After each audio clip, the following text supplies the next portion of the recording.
top of the table over in the Championship, but of course coming out of the woodwork is Southampton. Are they realistic contenders for the top two? We're going to get into it, all of it, and next.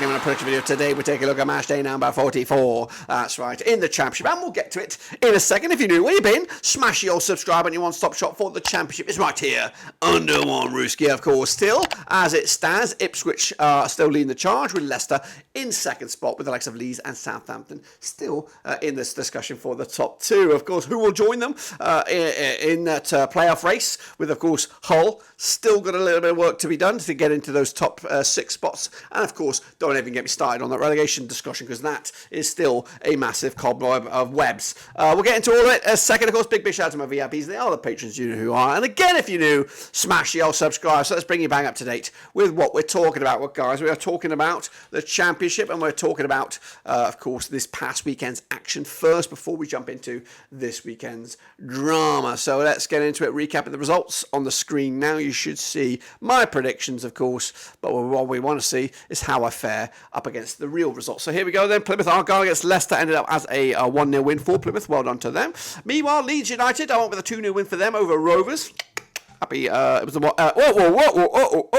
what the fuck is that all about? What the shit is that all about? Get that fucker out the way. Give them a big fat 0. Give me a big bad boy 1. All right, let's get back to business. That's the real score there. So Preston off against Norwich ended up as a 1-0 win for the Canaries on the road, which dented Preston's playoff hopes. Of course, they pretty much ended them themselves against Southampton midweek. Meanwhile, Millwall with a big win over Cardiff, 3-1 winners. I went with a draw myself. Birmingham also big winners as well, 3-0 winners over Coventry. I went with a 2-1 away win. The Saints, 3-2, scrappy dappy do game against Watford. They were 2-0 up at one point. They went at 2-2.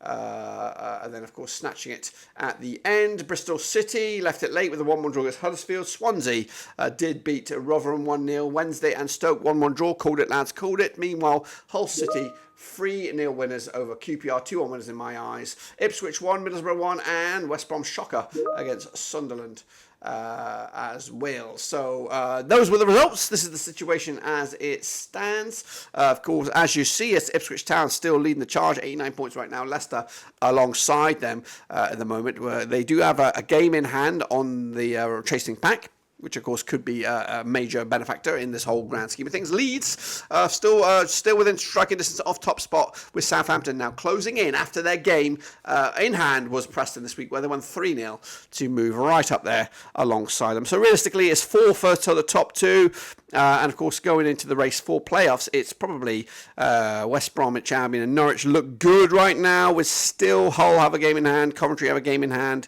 and these could be massive with the race for the playoffs, because realistically you probably think Hull and Coventry are on sort of like extra lives here, last chance saloons. Any more drop points and they're gonna throw it away. Let's go down to the foot of the table here. Rotherham are done. They have changed their manager, bizarrely. Of course, I don't know why now, but Steve Evans has returned to take over the reins there. Sheffield Wednesday on 44 points. Huddersfield Town 44 points. If the season was to end today, they would be going down. Now, of course, that can still change. Lots of ums and ahs to be had here. And of course, a big weekend ahead to see who will actually edge closer to that drop zone. So let's take a look at, of course, the Super Brew then. My picks were not fantastic, but of course, how about your guys? We'll have a look at it. Kieran Gafferty, 17 points for him. Well done to you. Steffel, 16.5, alongside Philly Feet, up there with 15.5 in the bronze medal. Yeah, nothing for bronze, not in this game, guys. Top banana, those Kieran Gafferty. And of course, if you see your name in there, make sure you smash your likes, smash your subscribes as well, as we keep on bloody going. As for the leaderboard looks like this. Steffel still tops the charts, 453.5 points, summer 2018, alongside him, 446.5. and James specifically down 2 spots to number 3 with 443.5. Still got a lot of big names still in there to try and compete for that top honour, and of course still a lot of points to be said and decided over the next 2 and a bit games, or 3 and a bit games should we say. So let's of course look forward to those next round of games. I'm going to start right here right now with this weekend's action coming at you on Friday. No, it's not. There's no Friday game. It must be FA Cup game. I don't even know. But it's Leicester City up against West Bromwich Albion coming at you over at the King Power. They have played each other 23 times in 1984, 12 wins for Leicester, 8 wins for West Brom, 9 draws of course. Now the biggest win for Leicester, 3-0 win, scoring 49 goals in 23 matches, 2.13 goals a game on average. The Baggies, 4-1 win, the biggest, scoring 41 goals in 23 matches, 1.78 goals a game as well. West Brom, 58% form for them right now, just 1 win in 5, bit of ropey-dopey form right now. They may not have hit form, or they may hit a bit of bad form at the wrong time. They are 5th, 72 points for the season against the Leicester side, 33% form for them right now, just 2 wins the last 6 games. They are 2nd, 88 points for the season as well. Last time around, though, at the King Power, a 3-0 win for Leicester. That was in the Premier League back in April 2021. The reverse fixture at the Hawthorns, it was a 2-1 win for Leicester back in December. Leicester are unbeaten against West Brom in competitive action over the last 4, picking up 4 wins on the bounce. The odds here, 50-8 on is your Leicester, 10-3 is your draw, 90-4 is your away win. I may have gone with against the grain here. I think I'm going with a bit of a thriller. 2-2, all eyes on this one. West Brom need a result. They have lost a couple of key players with injury of late, but Leicester's form is just unpredictable right now. Then we go to Watford against Hull. Last chance saloon for Hull, really. I think they need to win this one up against Watford, who are grinding out results, but not getting wins. Played each other 18 times, 2005, 6 wins for Watford, 8 wins for Hull, 4 draws, of course. Now the biggest win for Watford was a 2-1 win, scoring 15 goals in those 18 games with 0.83 goals a game as well. Hull, 4-1 win, the biggest, scoring 23 goals in 18 matches, 1.28 goals a game on average. Of course, Hull, 50% form for them right now, 1-2 lost to and drawn to over the last 6, unbeaten in the last 3. They are 7th, 65 points on the season. Maybe, just maybe, starting to get the results in the right direction at the right time. Watford, though, 15th for the table, 52 points for the season, without a win in the last 5, just 1 defeat though in the last 6, 50% form for them right now as well. Last time around, though, over at Vicarage Road, it was a 0-0 draw back in December 2022. The reverse fixture at the MKM Stadium was a 2-1 win for Watford back in December. The odds right here right now, we got Watford 7-4 for the victory, 31-20 is your Hull, 23-10 is your away win here. We are going with a 2-1 win surprise victory for Watford, denting Hull's massively their playoff dreams in one go. Meanwhile, we go to Stadium of Light, Stadium of Shite, Sunderland on the back of that victory over West Brom against the Millwall side, who look to be safe as houses. Played each other 16 times in 1983, 5 wins for Sunderland, 6 wins for Millwall. We've got 5 draws, of course. Now the biggest win for the Mackhams here, 6-0 win, the biggest, scoring 22 goals in 16 matches, 1.38 goals a game. Meanwhile, Millwall, 2-0 win, the biggest, scoring 18 goals in 16 matches, 1.13 goals a game as well. 42% form for Millwall right now, back-to-back wins. They are 16th with 50 points for the season, up against the Sunderland side, 58% form for them right now, just 1 defeat in the last 6. They are 13th for the table, 56 points for the season, and of course trying to get a bit of a run going at the end of the campaign. Last time around, though, over at the Stadium of Light, was a 3-0 win for Sunderland back in December 2022. The reverse fixture, a 1-1 draw down at the Den back in December 2023. Sunderland are unbeaten against Millwall over the last 5. They've won 1 and drawn 4, goodness gracious me. The odds right here right now, we're looking at Sunderland 6-5 for the victory, 12-5 is your Millwall, 11-5 is of course the draw here. We're back in Sunderland here, 2-0 win for them. Long road trip for the Millwall faithful this coming weekend on this one. Meanwhile, Rotherham, new manager bounce potentially up against Birmingham. Of course, coming at you over at the New York Stadium. Of course, the return of Steve Evans. That's right, played the 15 times since 2001. We've got 2 wins for Rotherham, 7 wins for Birmingham, 6 draws, of course. Now the biggest win for Rotherham, 2-0 win, the biggest, scored 15 goals in those 15 games as a goal a game on average. Meanwhile, Brummies, 2-0 win, the biggest, scoring 22 goals in 15 matches, 1.47 goals a game as well. Of course, 33% form for Birmingham right now, 2 wins at the last 6 games, 21 spot in the table, 45 points for the campaign against the Rotherham side, 3 defeats on the spin, 25% form for them. They are 24th with 23 points for the season as well. Last time around, though, over at the New York Stadium, it was a 2-0 win for Rotherham, who, of course, that was back in August 2022, the reverse fixture at St Andrews, a 0-0 draw back in December. What we're looking at here, and then of course the odds right here are now 90-4 is your Rotherham, 7-4 on is your Birmingham, 14-5 is your draw here now. Some people might not like this one, but I'm going to go with it. Going to go with the Shockaruno. Going to go with a 1-1 draw. Of course, new manager bounce of some regard.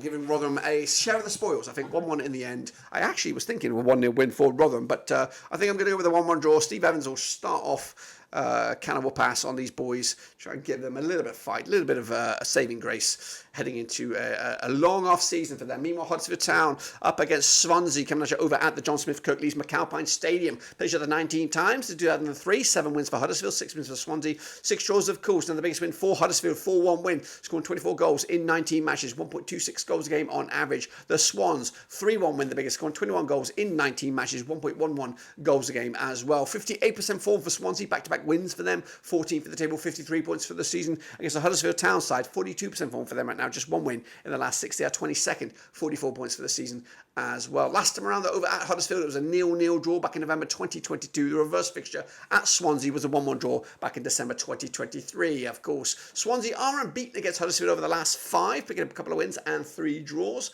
The odds for this one, though, have Huddersfield 11-10 for the victory, 9-4 is your Swans, 5-2 is the course of the draw here. I think I've gone Huddersfield Town to win this one, which of course is not great for me. 1-0 winners for them to close the gap to safety. Meanwhile, Norwich up in action against Bristol City. Norwich are just about there, you would think, in the playoffs. Played each other 20 times since 1998. 11 wins for Norwich, 6 wins for Bristol City, 3 draws, of course. Now the biggest win for the Canaries, 3-0 wins, scoring 30 goals in those 20 matches, 1.50 goals a game on average. The Robins, a 3-1 win, the biggest, scoring 21 goals in 20 matches, 1.05 goals a game as well. Bristol City unbeaten the last 5, 67% form for them right now. They are 12th, 58 points for the campaign against the Norwich side, just 1 defeat in the last 6, 6th in the table, 71 points for the season, and of course trying to seal a top 6 berth. Last time around at Carrow Road, it was a 3-2 win for Norwich back in September 2022. The reverse fixture was a 2-1 win for Norwich back in Thrashton Gate back in December 2023. They also played each other this campaign in the second round of the EFL Cup. It was a 1-0 win for Norwich as well. So this will be the third time they play each other. My maths is shit. Third time they play each other. Can Norwich make it 3 wins on the bounce against Bristol City? The odds right here right now, we're looking at what are we looking at? Norwich 6-4 on for the victory, 13-5 is the draw, 17-4 is your away win. I think so. I think it's going to be another win for Norwich to make it 3 in the bounce this year as well. The three-peat is on. Meanwhile, the ding-dong affair at the bottom of the table, it's Stoke, it's Plymouth, it's the Schumacher Derby. Played each other 9 times in 2004, 2 wins apiece, 5 draws, of course. And the biggest win for the Stokies, 2-0 win, scored 11 goals in 9 games, 1.22 goals a game on average. Plymouth, 2-1 win, the biggest, scoring 10 goals in those 9 games, 1.11 goals a game as well. Plymouth, 42% form for them right now, unbeaten the last 3 matches, 18th for the table, 48 points for the season against the Stoke side, 42% form for them right now, winless in the last 4, 20th in the table, 47 points for the season as well. Last time around, over at Stoke, it was a 3-2 win for Stoke back in September 2007. Meanwhile, the reverse fixture at Plymouth was a 2-1 win for Plymouth back in December. The odds right here right now, we're looking at Stoke 5-4 on for the victory, 12-5. The draw, 7-2, of course, is your away win. Don't know what I'm doing here. I think I'm going with Stoke, that's right. 2-1 win, which of course puts them safe, I would think. Plymouth really are back in the thick of things heading into that final couple of games, of course. Meanwhile, Cardiff up against Southampton, coming at you over in Wales. Now, these two sides played each other 16 times since 2005. 8 wins for Cardiff, 6 wins for Southampton, 2 draws, of course. Now, the biggest win for Cardiff was a 2-1 win, scoring 17 goals in 16 matches, 1.06 goals a game on average. The Saints, 4-0 win, the biggest, scoring 21 goals in 16 matches, 1.31 goals a game as well. Southampton, 67% form for them right now. They are 3 wins on the bounce, 4th in the table, 84 points for the season against the Cardiff side, 33% form for them right now, 2 wins at the last 6 games. They're 11th, 59 points for the season as well. Last time around, over in Wales, it was a 1-0 win in competitive action. It was a 1-0 win for the Welsh back in December 2018. That was in the Premier League. The reverse fixture at St Mary's, 2-0 win it was for Southampton back in December. The odds right here right now, we're looking at Cardiff 13-2 for the victory, 9-4 on is your Saints, 10-3, of course, your draw here. We're going to go with the Saints on this one, 2-0 win on the road to keep the heat at the top of the table. Meanwhile, QPR against a Preston North End side who are done. They're toasted. Of course, they needed a win this midweek to keep their playoff dreams slightly alive, but can they be party poopers in another regard? Play each other, these two sides, 33 times since the year 2000. 9 wins for QPR, 14 wins for Preston, 10 draws, of course. Now the biggest win for QPR, 4-0 win, scoring 37 goals in 33 matches, 1.12 goals a game. Preston, though, 5-0 win, the biggest, scoring 45 goals in 33 matches, 1.36 goals a game as well. The Nobbers, 42% form for them right now, back-to-back defeats. They are 10th, 63 points for the season up against the QPR side, winless in 3, 50% 50% form for them right now. 1-2 lost to and drawn to over the last 6. They are 19th with 47 points for the season as well. Last time around, over at Loftus Road, it was a 2-0 win for Preston back in April 2023. The reverse fixture at Deepdale back in December was a 2-0 win for QPR. That's right, looking to do the double. 11-10 on is your QPR, their favourite here. 3-1, of course, is your Preston. 5-2, of course, is your draw here. I'm going with a 1-1 draw. I'm not sure which way that was. Not benefiting Preston, none the same. I'm not sure if it benefits QPR much either heading into the final two. And then we go with a ding-dong affair coming at you on Sunday, April the 21st. It's the game of the day. We'll be there with a watch-along. It'll be Rovers. It'll be Wednesday. They've played each other 33 times since 1993. 13 wins for Rovers, 11 wins for Sheffield Wednesday. 9 draws between two sides. 5-0 win the biggest for Rovers, scoring 60 goals in 33 matches, 1.82 goals a game. Meanwhile, Sheffield Wednesday 4-1 win the biggest, scoring 48 goals in 33 matches, 1.45 goals a game as well. Wednesday, 42% form for them right now, just 1 win in the last 6 up against the Rovers side. Sheffield Wednesday are 23rd, 44 points for the season against the Rovers side. 50% form for them right now, 1-2 lost to and drawn to over the last 6, just 1 defeat in the last 4. 17th at the table, 49 points for the campaign. And of course, last time around at Ewood, it was a 1-1 draw back in December 2020. The reverse fixture, a 3-1 win for Wednesday at Hillsborough. Back in December 2023. The last time, I don't want to look at it. Wednesday's last victory.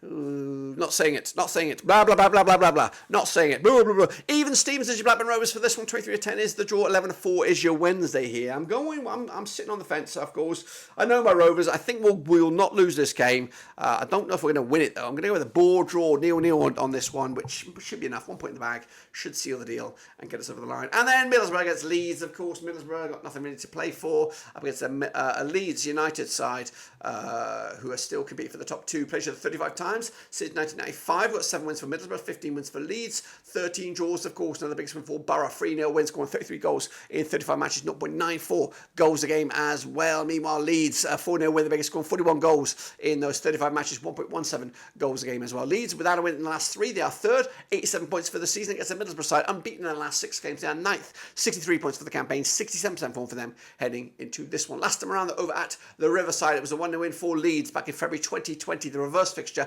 at Ellen Road was a 3-2 win for Leeds back in December. The odds right here right now, we've got 3-1 is your Middlesbrough, 5-4 on is your Leeds, 14-5 is the draw here. I'm going to go with a win for Leeds on this one, 2-1 win. They're back to winning ways, and of course back to competing for the big time. And if I'm right, this is what the table will look like. It'll be Leeds top of the table, of course, with Ipswich alongside them. What's happening with Ipswich then? Are they playing?